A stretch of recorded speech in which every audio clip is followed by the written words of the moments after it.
Hello friends, कैसे हैं आप सब। एमके ऑनलाइन क्लासेस में आपका स्वागत है। मैं हूं मोहिनी शर्मा। जैसा कि हम अपने लास्ट वीडियो में टीजीटी आर्ट के अकॉर्डिंग मुगल काल पढ़ रहे थे, तो आज भी हम मुगल काल ही कंटिन्यू रखने वाले हैं। फ्रेंड्स, पहले हम बाबर, हुमायूं, अकबर पढ़ चुके हैं और आज हम जहांगीर पढ़ेंगे। ठीक है। और जहांगीर का टाइम पीरियड जैसा कि यहाँ लिखा है 1605 से 1627। तो फ्रेंड्स, जहांगीर के बारे में आप जानते ही होंगे कि जहांगीर कौन थे। फिर भी मैं एक बार आपको बता देती हूँ। जहांगीर अकबर के पुत्र थे। इन्हीं को हम पहले सलीम नाम से जानते थे, बाद में यही जहांगीर हुए। और इनसे रिलेटेड आर्ट के क्वेश्चन पेपर में काफी कुछ आता है और हम वही सब पढ़ेंगे जो पेपर में आता है। जाने के लिए हिस्ट्री में हम बहुत डीप जा सकते हैं, लेकिन कोई फायदा नहीं है फ्रेंड्स। हमारे टॉपिक से रिलेटेड पढ़ेंगे जो हमारे क्वेश्चन पेपर में हमें देखने को मिलेगा। इतना टाइम नहीं है हमारे पास कि हम बहुत ज्यादा हिस्ट्री में डीपली जाएं, तो हम वो चीजें पढ़ लेंगे जिससे हमें क्वेश्चन 100% क्वेश्चन पेपर में मिलेगा। ठीक। तो सबसे पहले हम पढ़ेंगे इनकी आत्मकथा। ये क्वेश्चन आता है। ठीक है। उनकी जो आत्मकथा है, जैसे कि अभी आपने पढ़ा तजुके बाबरी, इसी तरीके से इनकी भी आत्मकथा है तुजुक-ए जहांगीरी। ठीक है। तुजुक-ए जहांगीरी।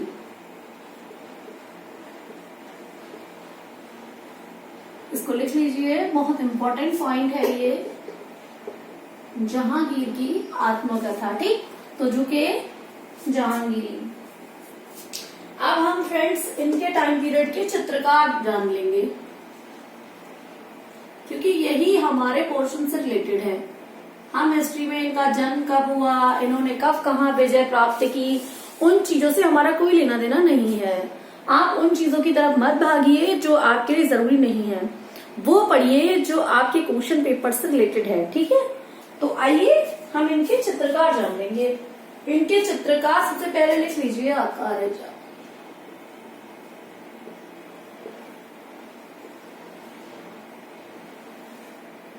ये लिख लीजिए आकारेजा। ठीक। सेकंड लिख लीजिए अबुल हसन।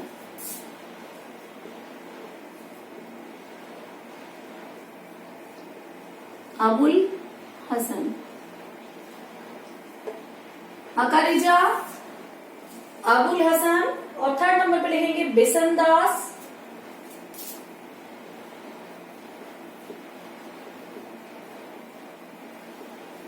बिसनदास। अकारेजा, अबुल हसन, बिसनदास, फारूक बेग,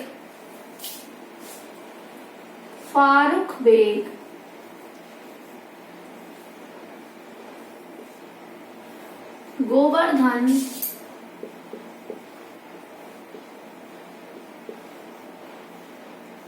दौलत प्रसाद,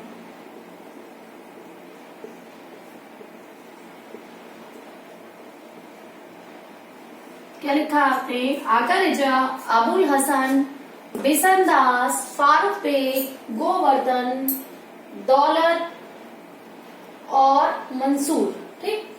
इसके बाद आप लिखेंगे मंसूर। बस ये सबसे इंपॉर्टेंट है, इसको अंडरलाइन कर लीजिए। मंसूर, सॉरी फ्रेंड्स, मंसूर ये सबसे ज्यादा इंपॉर्टेंट है। ठीक है। इसको लिखिए। अब जो इसमें हमने अभी आपको बताया, एक और चित्रकार आप इसमें लिखिए मनोहर। अब हम बताएंगे कि ये अलग से क्यों। क्योंकि हमने अकबर के समय में एक चित्रकार पढ़ा था बसावन। तो ये जो मनोहर है ये अकबर कालीन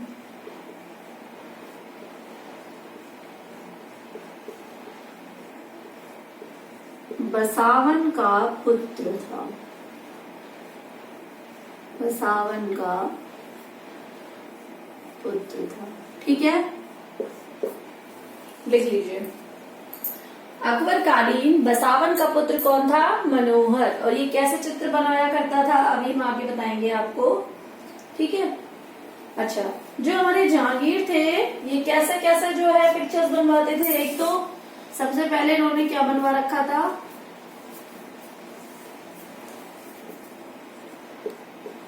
पशु पक्षियों के चित्रों का एल्बम, चित्रों का एल्बम।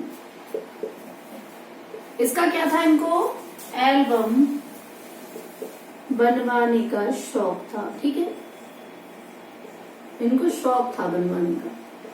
शौक होगा तभी ना कुछ काम करेंगे, क्योंकि शासक तो बहुत हुए लेकिन आर्ट में इंटरेस्टेड बहुत कम लोग थे। ठीक, तो ये लिखेंगे सबसे पहला कि पशु पक्षियों के चित्रों का एल्बम बनाने का शौक था। ठीक है, और जो अभी हमने यहाँ पे पढ़ा ये मनोहर, इसने क्या बनाए, मनोहर ने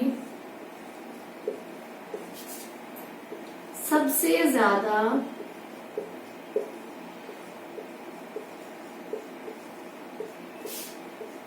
शिकार के चित्र बनाए। ठीक,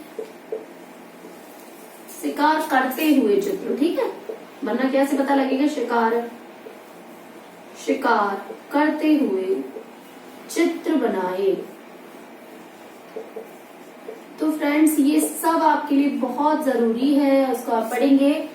आपको पता है मुगल काल से 10 से 15 नंबर का आता ही आता है। इवन आप समझिए 10 से 15 क्वेश्चन आपको मुगल काल से ही बनते हैं।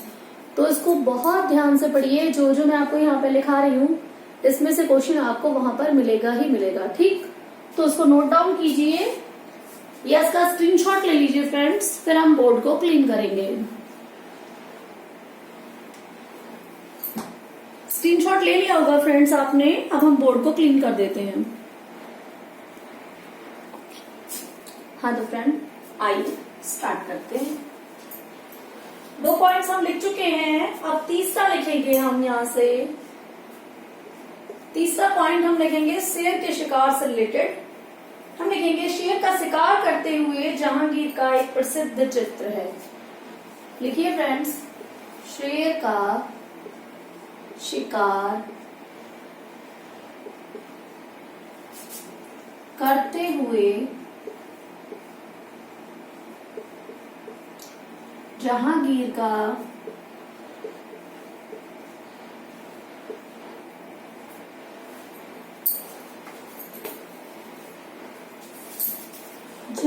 का एक प्रसिद्ध चित्र है।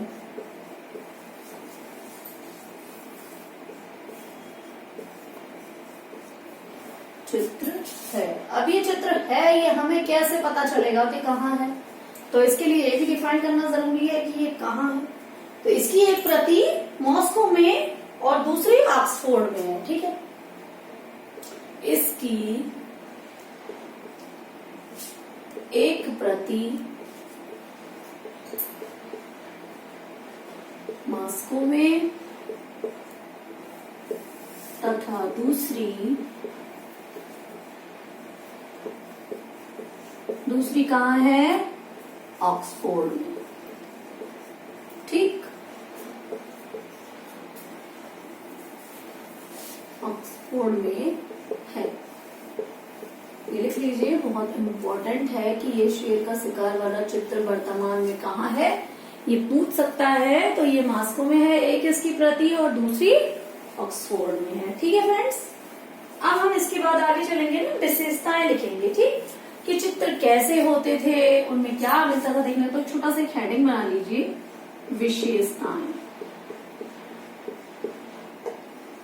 अगर आप हमारी क्लास के साथ जुड़े हुए हैं तो जो भी क्लासेस मेरी आती हैं उनको आप बड़े ध्यान से पढ़िए, बहुत अच्छे से। जितना मैं आपको लिखा रही हूँ उतना आप पढ़िए और उसको याद करते चलिए फ्रेंड्स। तो आपको एग्जाम के टाइम तक मैं रिवीजन भी कराऊंगी, आपको प्रैक्टिस वाले क्वेश्चंस भी कराऊंगी। टॉपिक कंप्लीट होने के बाद हम 100 क्वेश्चन लेकर के आएंगे आपके लिए, पूरी श्रृंखला। तो उसके लिए आप तैयार रहिएगा। और अभी हमारे पास इतना टाइम तो है कि हम रिवीजन आराम से कर पाएंगे। ठीक है, तो आप बहुत ध्यान से एकदम से क्लास को करिए। हाँ, तो विशेषताएं लिखेंगे कि पशु का चित्र, या यूं लिख सकते हैं कि पशु का स्वाभाविक चित्र, ये इनकी पहली विशेषता है।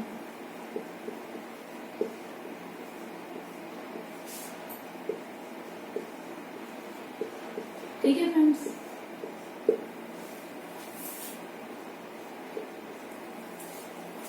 स्वाभाविक चित्र लिख लिया आपने। और इनके समय में जब चित्र आए थे तो पहले के जो चित्र थे वो थोड़े से उतने क्लियर नहीं होते थे, मतलब उनमें उतनी बारीकी नहीं थी। लेकिन इनके जो चित्र आए तो उनमें क्या देखने को मिला कि जो रेखाएं थी वो बहुत बारीक, बहुत महीन और थोड़ी ऐसे लयात्मक, मतलब अच्छे से हुई थी, जो कि चित्र अलग से समझ में आने लगा था। ठीक, तो इसीलिए जो है इनको बोला जाता है कि इन्होंने आर्ट के उसमें सबसे अच्छा काम किया था जहांगीर में। ठीक है, तो हम जो है इसमें लिखेंगे कि रेखाएं अधिक महीन व कोमल। विशेषताएं ये भी थी कि रेखाएं अधिक महीन, महीन ही लिख लीजिए फ्रेंड, व कोमल। ठीक, थर्ड पॉइंट के लिए रेडी हो जाइए। ये लिखिए, रेखाएं अधिक महीन व कोमल। ठीक है, इस काल में हाशियों की सुंदरता बढ़ाई गई। ठीक, अभी हाशिया बताएंगे आपको। इस काल में हाशियों की सुंदरता बढ़ाई गई।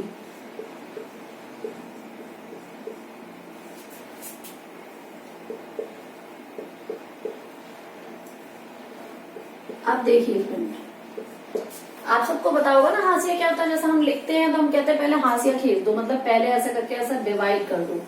ठीक है, ये होता है हाशिया।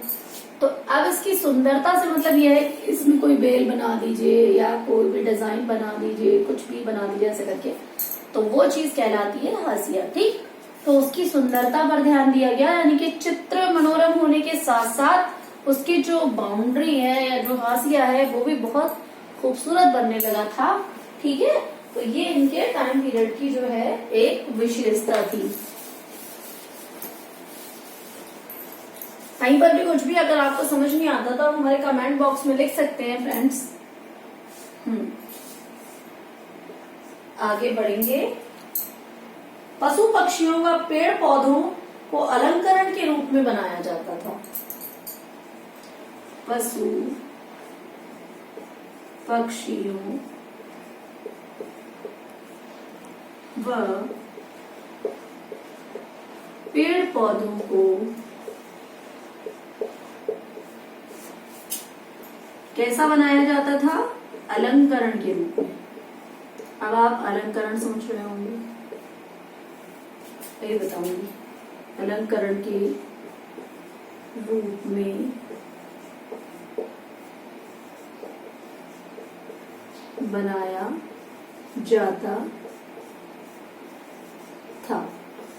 अलंकरण से मतलब है फ्रेंड्स, जैसे हम लोग कहते हैं कि आयत वर्ग में डिजाइन बनाते हैं, तो उसमें आप देखते होंगे कई जगह मछलियां बनी हुई होती हैं, कमल के फूल बने हुए होते हैं, उनको हम कहते हैं अलंकरण। आपने देखा होगा ना, एक हाथी इधर से बना दिया, इधर से बचपन में जो बच्चे बनाते थे हाफ ट्रेस कर लिया और हाफ बना लिया। ठीक है, उसी चीज की बात यहाँ पर हो रही है कि पशु पक्षियों और पेड़ पौधों का अलंकरण, ठीक है, अलंकरण के रूप में यहाँ पे प्रयोग किया जाता था। तो इसको फ्रेंड्स या तो लिख लीजिए, अगर लिख लिया है, नहीं लिखा है तो उसका स्क्रीनशॉट ले लीजिए, फिर हम इसे क्लीन करेंगे।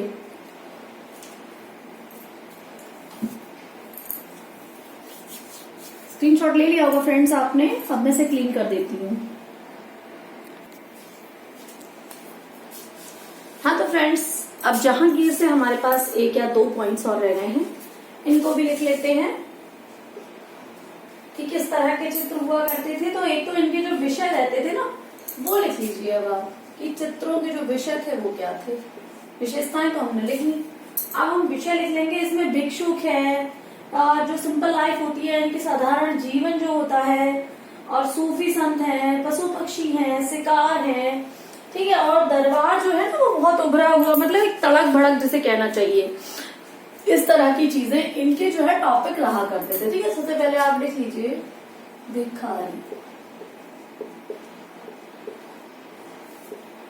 ठीक, अगर पूछ देता है कि भिखारी के चित्र या पशु पक्षी के चित्र सबसे ज्यादा किस शासक के, मुगल शासक के काल में बने, तो हम कहेंगे जहांगीर। ठीक है, तो इसलिए लिखिए भिखारी साधारण जीवन, साधारण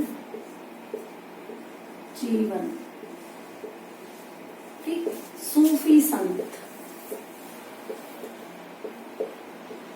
सूफी संत। पशु पक्षी, शिकार। ठीक है, ये इनके सबसे ज्यादा कॉमन जो है वो टॉपिक रहा करते थे। ठीक, और जो सबसे मैंने आपको इम्पोर्टेंट बताया वो यहाँ लिख लीजिए, दरबार की तड़क भड़क।